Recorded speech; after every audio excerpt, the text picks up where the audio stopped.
Қалай келдің, солай кетесің.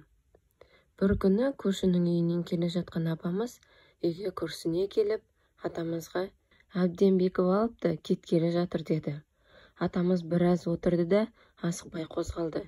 Көрші үйге қарай тартты. Апам үн-түнсіз қала берді. Ол кезде біздер баламыз, атамның ізінше әлгі үйге еніп кірдім. Көршінің әйелі жылап жүр, киімдерін жинап жүр екен. Екі баласын киіндіріп қойыпты. Атам кіріп барғанда сәлем салған келіншек, ата, айтпай-ақ қойыңыз, неге келгеніңізді түсіндім. Мен енді төзе алмаймын, болды. Қаншама шыдадым, деді. Өздеріңіз көріп біліп отырсыздар, мені енді тоспаңыздар. Кетем дедім ба, кетем деп сумкасының аузын жауып жатты.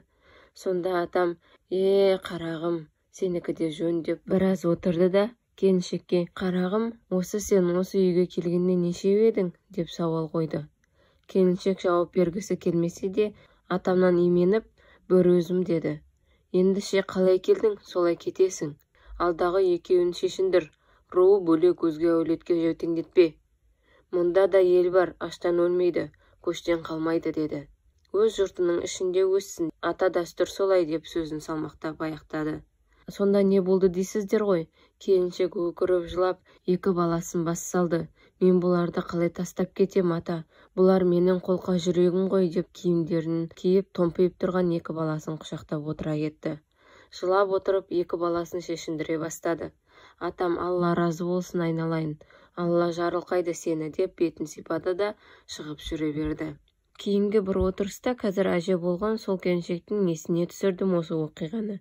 Әлде қашан дүниеден өтіп кеткен атама ризашылық айтып, сол екі баланы құшақтап отырған қалпында қалып қойдым ғой.